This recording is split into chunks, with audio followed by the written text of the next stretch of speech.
السلام علیکم ورحمۃ اللہ وبرکاتہ۔ معزز ناظرین و سامعین، آج ہم آپ کے سامنے نماز سے متعلق ایک نہایت اہم مسئلہ لے کر حاضر ہوئے۔ اس مسئلے کا علم نہ ہونے کی وجہ سے نماز پڑھنے والا شخص اپنی نماز میں ایسی غلطی کر جاتا ہے کہ نماز بھی مکمل نہیں ہونے پاتی، کہ اس کی نماز کا بہت سارا ثواب ختم ہو جاتا ہے اور اسے پتہ بھی نہیں چلتا۔ دوستو، تو چلیے آئیے شروع کرتے ہیں، کیا ہے وہ مسئلہ جانتے ہیں۔ مسئلہ یہ ہے کہ ایک شخص مسجد میں نماز پڑھنے کے لیے اس وقت آتا ہے جب امام صاحب اپنی 2 رکعت مکمل کر کے قاعدے میں بیٹھے ہیں۔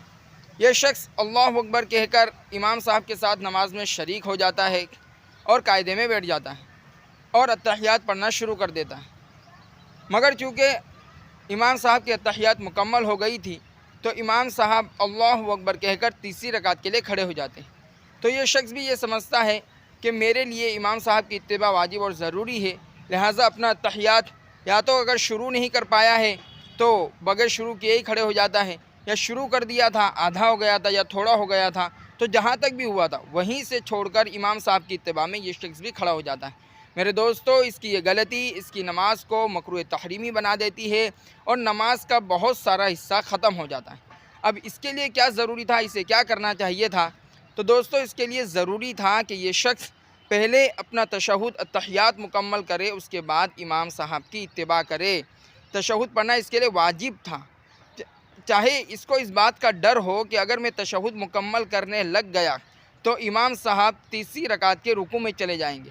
اس صورت میں بھی اس کے لیے ضروری ہے کہ یہ جلدی جلدی تشہد مکمل کرے اور اس کے بعد امام صاحب کی اتباع کرے، مگر چونکہ علم نہیں ہوتا تو بہت سارے حضرات امام صاحب کی اتباع میں تشہد چھوڑ دیتے ہیں اور ان کی نماز کا بہت سارا حصہ ختم ہو جاتا ہے۔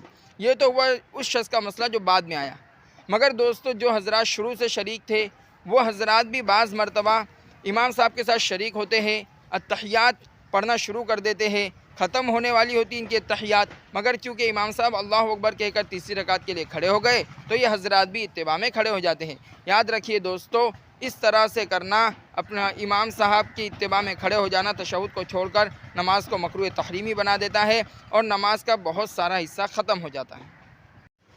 دوسرا مسئلہ یہ ہے کہ ایک شخص مسجد میں اس وقت آتا ہے جب امام صاحب نماز کی آخری رکعت میں بیٹھے ہیں، چاہے 2 رکعت والی نماز ہے تو 2 رکعت مکمل کر کے بیٹھے ہیں، 3 رکعت والی نماز ہے تو 3 رکعت مکمل کر کے قاعدے میں بیٹھے ہیں، 4 رکعت والی نماز ہے تو 4 رکعت مکمل کر کے قاعدے میں بیٹھے ہیں، یا تراویح ہے، تراویح کی 2 رکعت مکمل کر کے امام صاحب قاعدے میں بیٹھے ہیں۔ اس قاعدے کو میرے دوستو اصطلاح شرع میں قاعدہ اخیرہ کہا جاتا ہے۔ اب ایک شخص آتا ہے اور اللہ اکبر کہہ کر قاعدہ اخیرہ میں شریک ہو جاتا ہے اور اتحیات پڑھنا، تشہد پڑھنا شروع کر دیتا ہے، مگر اس کا تشہد مکمل نہیں ہونے پاتا کہ امام صاحب سلام پھیر دیتے ہیں۔ ایسے میں یہ شخص یہ سمجھتا ہے کہ چونکہ امام صاحب نے سلام پھیر دیا لہٰذا وہ اپنا تشہد ادھورا چھوڑ کر یا تو شروع ہی نہیں کیا ہے، تو ویسے ہی اللہ اکبر کہہ کر اپنی چھوٹی ہوئی نمازوں کو مکمل کرنے کے لیے کھڑا ہو جاتا ہے۔ دوستو، اس کی یہ غلطی اس کی نماز کا بہت سارا ثواب ختم کر دیتی ہے اور اس کی نماز مکروہ تحریمی ہو جاتی ہے۔ اب اس کے لیے اسے کیا کرنا چاہیے تھا؟ تو دوستو، اس کے لیے ضروری تھا کہ یہ اتحیات پڑھے، اتحیات مکمل کرے، اس کے بعد اپنی بقیہ چھٹی ہوئی نماز کو پڑھنے کے لیے کھڑا ہو۔ یہ تو ہو گیا اس شخص کا مسئلہ جو بعد میں آیا، جسے اصطلاح میں مسبوق کہا جاتا ہے۔ ہمارے مقتدی حضرات کیا غلطی کرتے ہیں؟ دوستو، یہ بھی اتحیات کبھی تو مکمل نہیں کرنے پاتے، امام صاحب کا مکمل ہو گیا تو یہ حضرات بھی سلام پھیر دیتے ہیں، یا پھر یہ کرتے ہیں کہ اتحیات تو ان کا مکمل ہو چکا ہے مگر یہ لوگ درود شریف پڑھ رہے ہیں، یا دعائے معصورہ اللہم انی ظلمت نفسی پڑھنے میں لگے ہوئے ہیں۔ اب یہ امام صاحب نے سلام پھیر دیا تو یہ حضرات سلام نہیں پھیرتے بلکہ یہ اپنا درود شریف اور دعائے معصورہ پڑھنے میں لگے رہتے ہیں۔